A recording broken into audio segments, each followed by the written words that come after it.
Guys, a lot of people like use case, but we got to discuss which use cases actually help the coin's price go up. Now, sorry to disappoint you, but most use cases do not help the price of the coin go up. But let's actually take a look at several use cases and see which ones do and which ones don't. All right, first of all, DeFi. Does it help the price of the coin? And the answer is it depends. If DeFi is only on the chain and you're actually not using the coin for yield farming and it's only a governance coin, then generally it doesn't. Yes, it might have some FOMO. If the chain's popular, people will assume that your coin's associated with the chain and that might get some FOMO, but physically it won't really have much effect on the coin. Now, the one exception is Ethereum, because Ethereum is crippled and because of its limitations on its speed and the cost, it will actually affect the price of the coin because of the bidding mechanism that's actually there, and you have to pay more, which actually drives up the incentives for the validators. But that's actually not a thing on most other chains because most other chains are not crippled and they're fast and efficient and cheap. So if you're on Solana, Hbar, any of those other chains or platforms, just burning a lot and having a lot of transactions via DeFi is not going to help your price. Now, if your DeFi does involve yield farming and basically the main coin is almost on every single pair, then yes, it will definitely help your coin soar in price because people will actually need to hold your coin in order to do DeFi on that chain. And if your DeFi is very popular, a lot of people are going to hold your coin, and that's going to raise the scarcity of your coin. And of course, that messes with the supply and demand metric, and it decreases supply, maybe even increases demand because the DeFi is popular, and that's going to actually up the price of your coin. Absolutely. So for DeFi, it depends. What about Binance Coin? That's an obvious yes. You know why? Because a lot of people use Binance, and holding X amount of BNB lowers your fees for Binance. So that is actually like a much, much better use case for improving the price of your coin than almost anything else. Binance, the most popular exchange in the world, already has pretty low fees, but if you hold that BNB, it can reduce them by a lot more, especially if you do a lot of volume. That's huge incentive for big, big whales, A, to use Binance, and B, to hold BNB. And I think that's why BNB's price is so high, because it's constantly growing. And as it grows, more and more whales are going to want to hold BNB because they do a lot of trading in Binance. And let's not forget, it gets you inroads on Binance's Launchpad program, which has a lot of profitable projects to invest in. And you can get like the inside scoop on that. And a lot of people will actually want that. So, you got to look at it that way as well. So something like BNB, that's a definite yes. What about Chainlink, CCIP? The answer is I actually don't know about that one. Like, I've heard conflicting stories. I looked at the documentation. I'm still not sure if like the CCIP use requires Chainlink and how much Chainlink it actually requires to use. And also, I used to think it was yes, not on the CCIP, but on the DeFi pinging, because you do actually need Chainlink to ping. But it seems like you don't need too much Chainlink to ping, and there doesn't need to be that many pings, even when you actually use DeFi.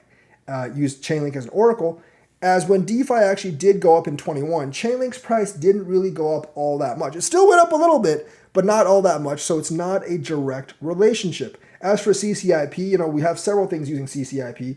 Haven't seen the reflection in Chainlink price. So, yeah, I don't know if CCIP will ever really affect it that much. I better see some CCIP price action within the next 2 years, or whenever the next bull run comes. Or when I see DeFi activity going up, I had better see that Chainlink price go up. Otherwise, I'm going to conclude that CCIP and the price pinging your DeFi, that use case, is not enough to move Chainlink price. And the thing about Chainlink is if those things are not enough to move Chainlink price, then why am I buying Chainlink? Because I'm kind of depending on those things to move the price up. And if those things don't move the price up, well, I might as well just be blowing hot air at that point. So that's another thing that we need to actually take to be aware of. Do those things affect the coin price? And if they don't, then this coin may actually not be worth buying. So jury's still out on that. I'm not sure about it, but I'm leaning towards no, it does not affect coin price. What about Hbar? Now, Hbar, I'm not gonna go into its DeFi. Its DeFi is pretty small, almost non-existent at this point. They can build it. The DeFi does have potential, but they're not really building it. They're focusing on more industrial utility, and that's like we're gonna get so many transactions, and we're gonna burn so many coins that it's gonna become rare. That is most likely never going to affect its price. Remember, we had 1,000 TPS for quite a few months with the Avery Dennison test that did absolutely nothing for the price. Now, you got to think that generally, Visa and MasterCard only has about 2,000 TPS average across their entire network.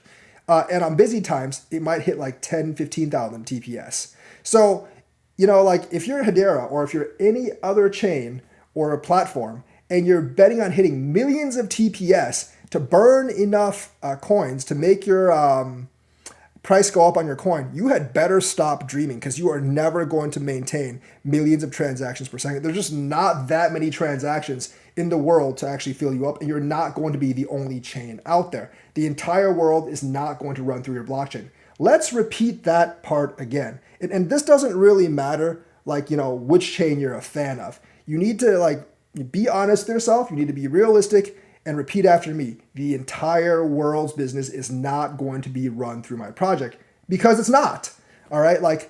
Even when you have a partnership with ACH or Swift, and Swift has many partners, by the way, or a major bank, their entire business is not going to be run through your crypto project. In fact, most of those partnerships, what they are is you're basically using their API to build your own app to link to their product. So it's like you're feeding your customers into their system, not the other way around. They're growing their ecosystem by your app. You're not really siphoning that many customers from their side. So you can stop imagining that because that's generally those big systems, they're not going to let you siphon off all their customers.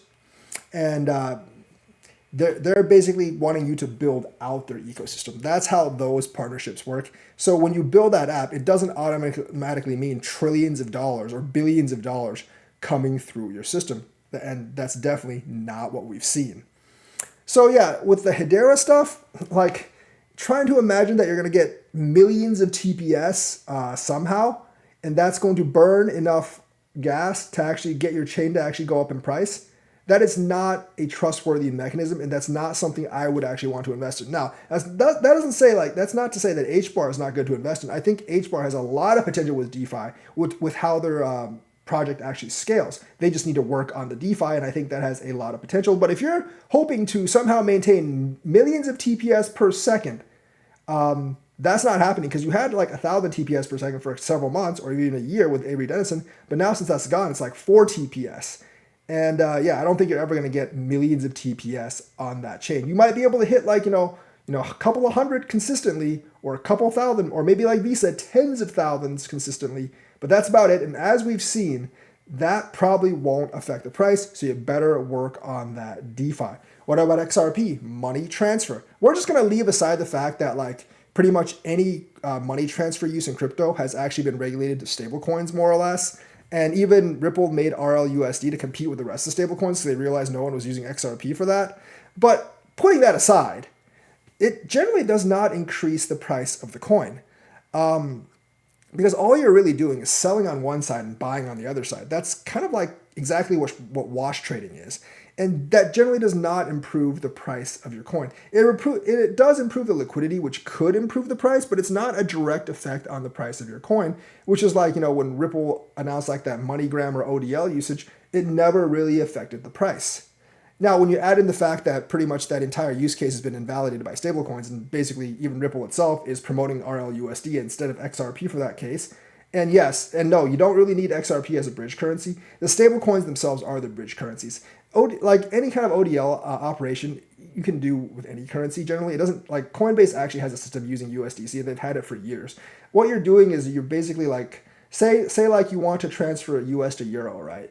Coinbase has US, Bitstamp has Euro. So you're selling US for USDC on Coinbase, and then you transfer the USDC to Bitstamp, and then you sell USDC for your euros over at Bitstamp, and you've transferred USD to Euro without anything else, just using USDC as a bridge. And USDC and USDT are pretty much universal. So they're just going to use those stable coins. And it makes sense to use those stable coins because remember, they're multi-chain. So you can use like Solana if you don't really want to pay the fees. And it's very cheap. It's very fast. And the coin's stable, so you don't really have any slippage. So that's not really going to improve the price because A, no one's going to adopt a volatile asset for money transfers. They're all just going to use stable coins. And B, it's just buying on one side and selling on the other side. And from what I've seen from a lot of it, including like Ripple's ODL, they do it in batches, which means like they do it at set times each day. And that's even less likely to affect the price. And yeah, so like this whole handling all the money in the world, not going to happen. So that's, and plus like buying and selling, buying like on one side, selling on the other side does not improve the price of your coin. So that's like a big no, essentially. So in terms of gaming, I'm not really sure. I haven't really seen any like big game actually like adopt any crypto in their game, like just direct use. Like gaming systems tend to have their own currency and they might not actually be crypto. Like, League of Legends, Riot has like Riot points. Blizzard has gold or whatever. So I haven't really seen that in action. I suppose if a lot of people actually use your coin, it could pump the coin's price up. But that would be problematic too, because that means like in-game items are going to be worth like $10,000. So I'm not really sure how they actually balance that specific part out. So, like I've thought of a lot of use cases. And, like I have to say something like Clash. Does Clash's use case actually facilitate the coin's price growth? The answer is obviously yes, because you have to hold so much Clash in order to be part of those raffles each week. And you have to hold so much Clash in order to participate in the tournaments. Now, there is a rule of like you can't run unregulated raffles. I'm not really sure how George will deal with it. I'm sure he'll find some kind of a way to deal with that. He just might not just host on YouTube because that particular thing is going into effect November 17th. So like YouTube is not going to allow him to stream any raffles. If he does it on Pump.fun, maybe. I don't know if that's going to run into California law or Illinois law or whatever. I'm not really sure.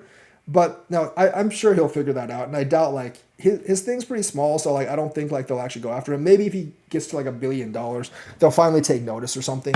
But that's really not my concern. But what I'm saying is that use case for Clash does actually get the price of the coin to go up because it does actually get people to hold the coin, which actually increases the scarcity of the coin. That's why I've been saying, yeah, as funny as it's to say, George's coin actually has a better use case for raising the coin's value than pretty much most other coins out there. And outside of like DeFi and Binance and a couple of other exchange coins, his is probably the best, honestly. So yeah, his use case does actually affect the price of the coin. But all those others, including like Chainlink, their CCIP, QNT software does not actually seem to be improving the price of the coin because I know banks are actually using it. The whole like ODL thing does not affect the price of the coin. Hedera's like, we're going to get so many transactions eventually that it's going to raise the price of the coin. Probably not going to happen. And I think that's what a lot of blockchains are selling on. Like, we're going to get so many companies adopting our blockchain that there's going to be so many transactions and that's going to improve the price of the chain. That mechanic doesn't actually work. And it's not built to work that way. Because like essentially, I think if you're being sold that, I do actually think the builders of the project are essentially just lying to you. Because think about it, they want people to actually use their software so they can get licensing fees and operation fees. But if their software gets expensive to use because of transaction fees, no one's going to want to use them. So they have to build a system that scales really well and stays cheap when it actually scales. So that actually goes against your interest of the coin going up. Remember, when they talk about cheap scaling, that literally translates into, hey, the price of the coin is not going to go up no matter how much it scales. Because if it did, no one's going to use their system and they can't actually sell their software anymore. So you got to think of it in that manner. And like when you're investing in coins, you've got to think like, okay, they're selling me this use case. How is this use case going to affect the price of my coin? How is it like, if it gets massively adopted in this way, how is it going to benefit me? Is it going to get other people to hold the coin more? Is it going to improve my exit liquidity? Because if it doesn't, then you're probably just buying into a big lie. Unless you're just speculating, which you just might as well buy some meme coins. So yeah, that's what I have to say. And that is something for all of you to actually consider. So like and subscribe, hit that bell notifications button, and please discuss this topic in the comments, unless of course the comments get spam bombarded by bots, which I'm almost sure it will because I can't really do anything to get rid of those bots. YouTube, you need to get rid of those bots. All right, I'll see you guys later.